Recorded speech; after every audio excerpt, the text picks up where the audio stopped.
Hi, everyone. Darren Long from Delta Harbour Assets. We get a lot of questions at Delta, and one of the questions we get is how do I know what the value of silver is relative to any point in time? Is it a good value right now? Is it low?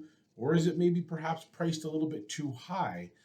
And I think one of the ways to answer this is not always the most common that you would expect. It could easily say that I think at around $26.50, where it is today as I made this video, that silver represents a good value. And I could go on to spew a list of reasons why I think that it does represent good value. But I think that quite frequently people are not satisfied with those answers because they're not relatable to their experiences.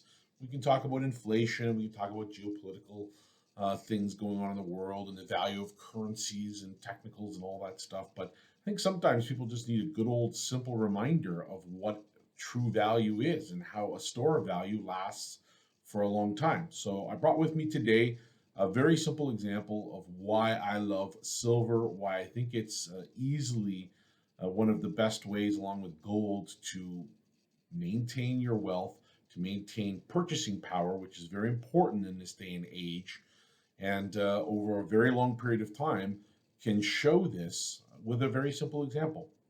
So I brought with me today four dimes. So you can see them. These are four Canadian dimes, which are various years because I didn't have readily available 1967 10-cent pieces from Canada, which was in fact the last year that Canada made coinage with silver in it. Now, the 10-cent dime, as we all know it and call it here in Canada, it came with 50% silver content. And back then, of course, silver being more plentiful and nobody really worrying about price and things of that nature, it was commonplace to have coinage in both the US and Canada that had silver in it. In fact, in the US, the content was even higher.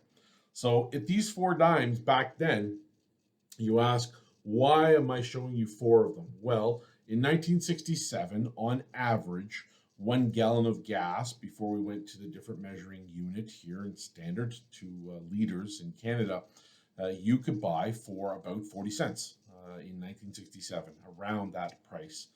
And if I was to fast forward, and remember that, 1 gallon of gas in Canada, about 40 cents. So four dimes. And if I was to fast forward to 2020, I ask a simple question of people that are often in front of me when I'm talking at seminars: what could four dimes buy you today?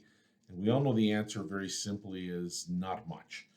Maybe a candy of some sort, a piece of gum. I don't even know if it's enough to make a phone call anymore. If they do exist, phone booths, I don't readily see them available. So if we look at it in terms of buying power, over that span of time since 1967, many decades have passed. We've weathered every type of economic storm, from recession to growth and everything in between. And I would ask those people that are in front of me simply to say, what do you think would be a good store value? Do you think that owning something that could make the same purchase several decades later would represent good value? And of course, the answer is always yes, it would. So again, we look at four dimes, which in 1967 bought you 1 gallon of gas. In 2020, 1 gallon of gas, which I have here on paper, happens to be, 3.78 liters. But 1 gallon of gas would cost us $3.96 roughly, with gas currently at $1.05 per liter in Canada on average. I'm in the Toronto area, so I'm just looking at what I saw today. This is not a scientific measurement by any means. But I will say this: you can, in fact, see the store of value, because with those four dimes from 1967 with 50% silver content in them can still buy you 1 gallon of gas. In fact, the melt value of those four coins is actually around $3.97. So it's enough to buy you a gallon of gas, meaning that over all types of economic change, from recession and the great financial crisis to boom and economic uplift, silver has managed to hold its value. And that represents for me one of the finest and easiest ways to keep investing in silver and owning silver, a simple and easy thing to do. Will it protect your purchasing power? Gold does the same thing, and we talked and you've heard probably about examples of gold, from 1 ounce of gold buying a nice suit, back in Roman times, a toga, if you will, and perhaps a couple of other items that are standard uh, things that we see in today. And for silver, that is the same when we apply it to simple principles like that gallon of gas. So, do I believe that it's important to hold it in your portfolio? I do.